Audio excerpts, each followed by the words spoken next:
La inerrancia, ¿vale? Eso es un aspecto que tenemos en la palabra de Dios. Y algo inerrante, ¿vale? La inerrancia significa de que no nos miente, ¿vale? De que son palabras 100% fiables, seguras, son 100% verdad. Entonces, cuando nos acercamos a la palabra de Dios, eso nos garantiza una infalibilidad, ¿vale? Una palabra que quiere algo bueno para ti y para mí y que no nos va a mentir en ningún momento, ¿vale? Porque ni Dios nos puede engañar a nosotros, ni Él se puede contradecir a sí mismo, ¿vale? Esos son, digamos, las bases para esta inerrancia. Y aquí se ve también muy bien el número y dice que Dios no es hombre para que mienta. Aquí está reflejando de que los hombres, por medio del pecado original que heredamos de nuestros padres, pues no hemos vuelto mentirosos. De hecho, uno de los 10 mandamientos es no mentirás. Entonces, esto lo que nos quiere dar a entender es que Dios no es hombre, sino que es Dios. Entonces, aquí está dando a entender de que Dios siempre dice la verdad.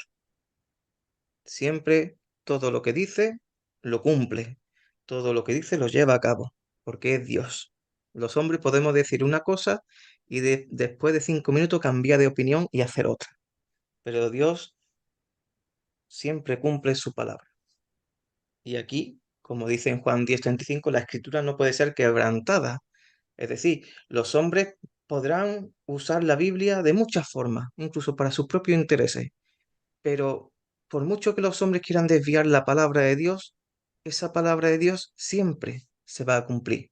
Los hombres no pueden manipularla hasta su último extremo, ¿no?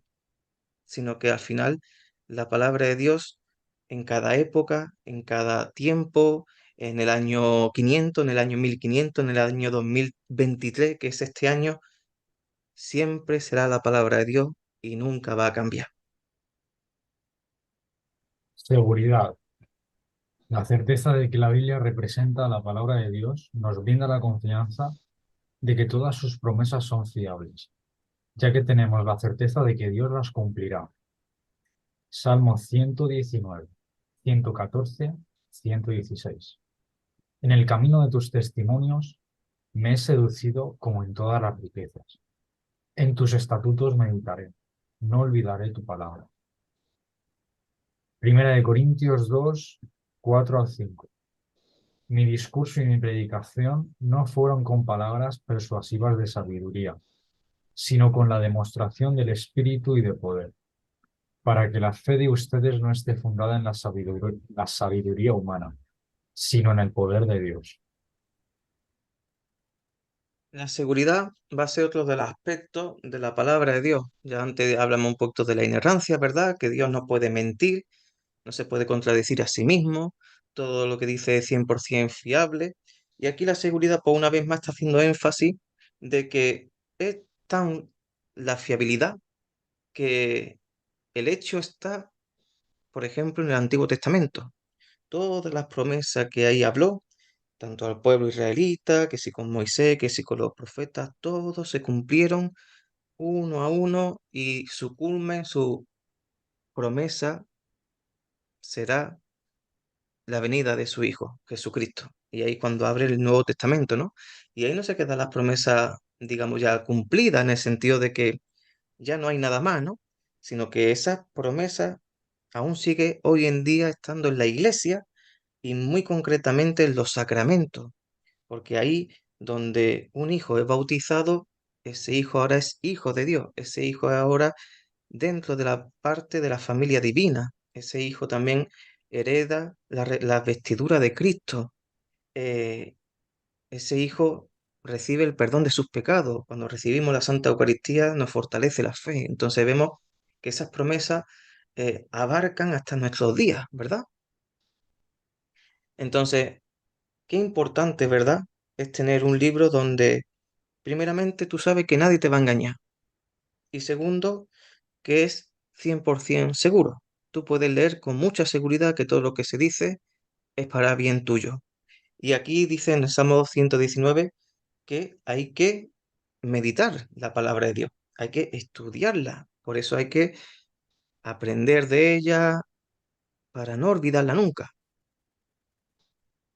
Y en 1 Corintios dice que el Espíritu Santo, es realmente aquella que nos abre los oídos, el corazón, es aquella que nos abre aquello que es lo más grande, que es la fe, para que pueda entrar dentro de nosotros y ser depositada como a modo de semillita, ¿verdad?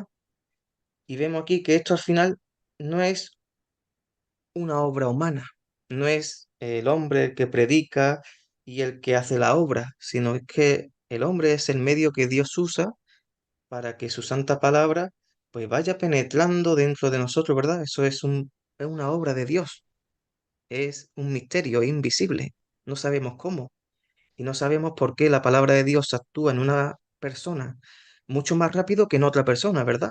Entonces vemos aquí cómo esta palabra de Dios es una seguridad donde todo cristiano debe de apoyarse tanto en los malos momentos como en los buenos momentos. Autoritativa. Con frecuencia Jesús emplea pasajes del Antiguo Testamento. Él establece con firmeza la escritura es autoritativa inquebrantable, atribuyéndose esta autoridad en su vida pública. Juan capítulo 8, versículos 31-32. Entonces Jesús dijo a los judíos que habían creído en él: si ustedes permanecen en mi palabra, serán verdaderamente mis discípulos, y conocerán la verdad, y la verdad los hará libres. Y por último está autoritativa, ¿vale? Entonces vemos aquí que es una palabra inerrante, no nos puede mentir, es segura, es 100% todo lo que dice es seguro, podemos confiar en ella. Y ahora aquí hay una cosa muy importante que es autoritativa, ¿vale? Es algo que tiene autoridad. Entonces, cuando hablamos de autoridad, estamos hablando de algo que está por encima de mí, ¿verdad? Está por encima. Quiere dar unas líneas básicas donde todo cristiano tiene que seguir para poder alcanzar, ¿verdad? Entonces vemos que es un libro de instrucción, en cierta forma. De ahí a que la ley, en cierta palabra, significa instrucción en hebreo, y eso es lo que realmente es la palabra de Dios. Es un libro que instruye, guía a las personas. ¿Y a dónde los guía? Pues a conocer a Dios, conocer su designio, conocer qué es lo que quiere para nosotros, ¿verdad? Como ovejas perdidas, qué es lo que Dios nos tiene preparado para nosotros. Entonces vemos que es un libro que también va instruyendo a las personas, va haciendo que las personas poco a poco vayan madurando también en la fe. Es como un padre a un hijo, ¿verdad? Que va instruyéndole y enseñándole las cosas de una manera progresiva. Y entonces fíjate aquí algo que es tan importante y es que dice en Juan que si ustedes permanecen en mi palabra, serán verdaderamente mis discípulos. Entonces, cuando estamos cerca de la palabra, estamos cerca de Dios. Sin embargo, cuando estamos alejados de la palabra, eh, al final el mundo, las opiniones de los hombres son aquellos que me están cada día más y más, pues, bombardeando, ¿verdad? Con muchas ideas, con muchas cosas. Que algunas serán buenas, obviamente, pero no todas, porque no es Dios. Entonces, por eso todo cristiano necesita tener la palabra de Dios cerquita, ¿verdad? Para leerla, estudiarla, aprender de ella con mucha humildad y también para instruirla a aquellas personas que no conocen a Cristo, a sus hijos. Entonces vemos aquí que esta palabra que es verdad da una libertad que el mundo nunca te la podrá dar. Todo lo contrario, ¿verdad? El mundo al final lo tiene como más cautivo, ¿no? Con muchas cosas. Pero la palabra te da una libertad que solamente Dios la puede regalar.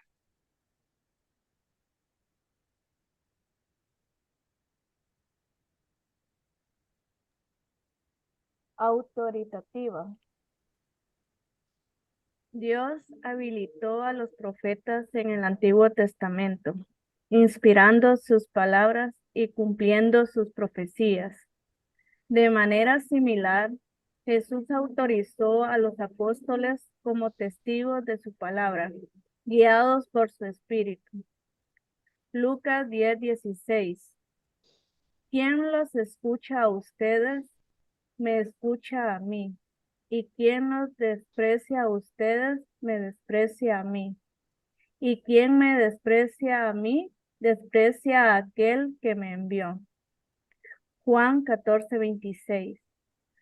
Pero el Paraclito, el Espíritu Santo, a quien el Padre enviará en mi nombre, Él os enseñará todas las cosas y os recordará todo lo que yo os he dicho.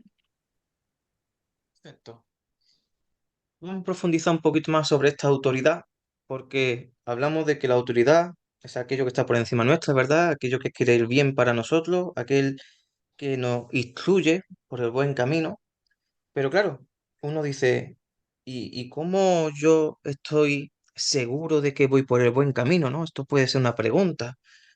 Pues tenemos que apoyarnos al final en el misterio, que es el Espíritu Santo. Vemos aquí cómo el Espíritu Santo misteriosamente va moviendo el hilo de nuestra vida, el hilo de nuestra historia. Al igual que Dios habló por medio del Espíritu Santo, ¿no? Seleccionando a ciertos hombres. Uno de ellos fueron los profetas en el Antiguo Testamento y luego los apóstoles en el Nuevo Testamento. Pero, ¿y hoy quién habla? Pues por medio de nosotros, sus hijos. De hecho, uno de las misiones que tienen los bautizados es evangelizar. Entonces vemos aquí como el Espíritu Santo aún mantiene su promesa de estar con nosotros todos los días, ¿verdad? Y que Cristo está en presente por medio de los sacramentos y cada vez que se proclame su palabra. Vemos aquí como al final Dios nos está usando igualmente, igual que a los profetas, igual que los apóstoles, pero aquí en el siglo XXI. Entonces esta es nuestra seguridad, esta autoridad que nosotros tenemos ahora para predicar, para enseñar, no es algo que me lo ha regalado la iglesia o el Estado o yo lo he heredado de mis padres. No, no, esto viene de algo mucho más grande. Esto procede de Dios. Entonces aquí dice en Lucas que quien les escucha a ustedes, me escucha a mí.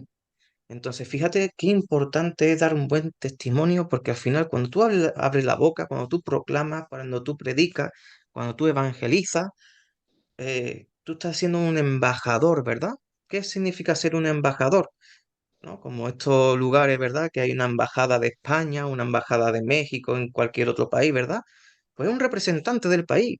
Pues efectivamente nosotros somos representantes de Dios en la tierra.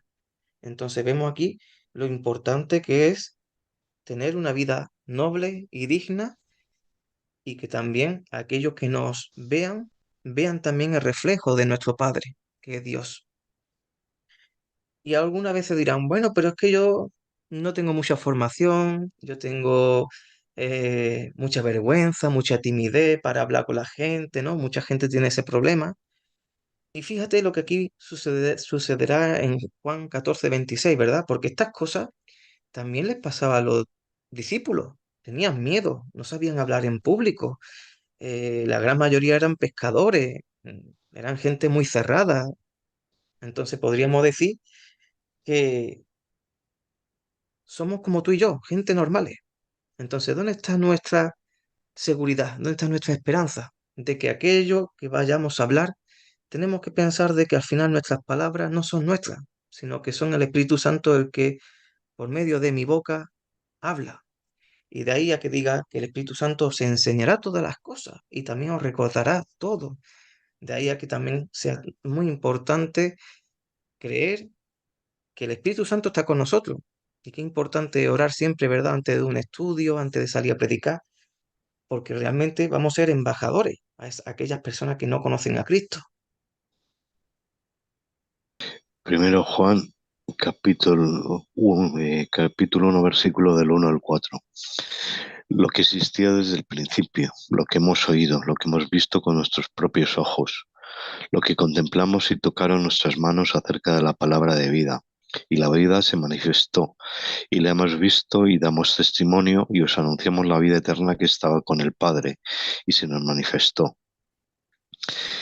Misión, lo que hemos visto y oído, os lo anunciamos también a vosotros, para que también vosotros tengáis comunión con nosotros, y nuestra comunión es con el Padre y con el Hijo Jesucristo. Estas cosas os escribimos para que vuestro gozo sea completo. Muy bien, aquí está a lo que Mario tanto le encanta, que es desgranar la palabra de Dios de muchas cositas, ¿verdad? Muy bien, en esta primera de Juan, que es del 1 al 4, que parece como que son poquitos versículos, pues yo lo he querido desgranar y ampliar para que nos demos cuenta que cuando Juan escribió esta carta, pues oye, esto era un testimonio súper fuerte, porque tenemos que ver que yo lo dividí en dos partes. Y primera parte sería la experiencia, que es el testimonio, ¿verdad? El testimonio suyo de lo que él ha vivido en primera persona. Y después de la misión, ¿verdad? De lo que es evangelizar. Una cosa es que tú recibas la fe y otra cosa es tú la transmites a otras personas. Son como dos pasos, ¿verdad? Entonces, fíjate qué importante era aquí los verbos. Lo he subrayado en naranja para que veáis lo importante que es. Dice, lo que existía desde el principio, ¿vale? Está aquí hablando de Jesucristo. Dice, lo que hemos oído, lo que hemos visto, contemplamos y tocaron. Entonces, fíjate que aquí estamos hablando ya de que nuestros sentidos han podido ver a Dios mismo. Nuestros ojos, aquel Dios que siempre estuvo oculto, ¿verdad? En el Arca de la Alianza, en el Sacro Sanctorum, allí escondido en el Templo de Jerusalén, ahora ha estado caminando con nosotros como un hombre cualquiera, tan cualquiera que era carpintero. Y ese hombre tú lo has podido palpar, has podido hablar con él, has podido caminar con él, comer a su lado, enojarte con él también, eh, miles de cosas. Fíjate en esos 3 años todo lo que han vivido los apóstoles al lado de Jesucristo, ¿no? Las persecuciones, los insultos. Entonces, vemos que lo que aquí está hablando Juan es algo muy fuerte. Y aquí dice, y la vida se manifestó, otra vez haciendo referencia a Jesucristo, y la hemos visto, y damos testimonio, y sos anunciamos. Entonces aquí ya va dando paso a lo que es la evangelización, ¿verdad? El anuncio, el querigma se le llama, el anuncio de la buena nueva. Y ahora aquí entra ya la evangelización. Lo que hemos visto y oído os lo anunciamos también a vosotros. Es decir, yo he recibido un regalo, pero este regalo no es para mí. Esto también es para compartirlo, es para darlo, porque es una gracia. Y dice, para que también vosotros tengáis comunión con nosotros. Entonces, el tener comunión, ¿en qué consiste? Consiste en tener la misma fe, recibir los mismos sacramentos. ¿Por qué hay tantas iglesias diferentes hoy en día? Pues porque tienen enseñanzas diferentes, hay sacramentos que no lo creen, hay otros sacramentos que automáticamente lo destruyen. Entonces, vemos qué importante es tener comunión, porque si no hay comunión, pues aquí vámonos, ¿verdad? Estamos haciendo mal las cosas. Y fíjate, y nuestra comunión es con el Padre y con su Hijo. Y estas cosas os escribimos para que vuestro gozo sea completo. Entonces, qué importante es decir que esa comunión es con el Padre y con el Hijo, porque al final, ¿qué es lo que yo estaba antes hablando? De ser embajadores. Como si yo digo, sí, yo soy embajador. Pues, muy bien, ¿de dónde? De España. Muy bien, y ahora tú eres evangelista, ¿verdad? ¿Tú de quién vienes? Pues yo vengo del Padre, del Hijo y del Espíritu Santo. Mira, pues ya tú sabes que eres un cristiano católico trinitario. Entonces vemos aquí qué importante, ¿verdad? Este textito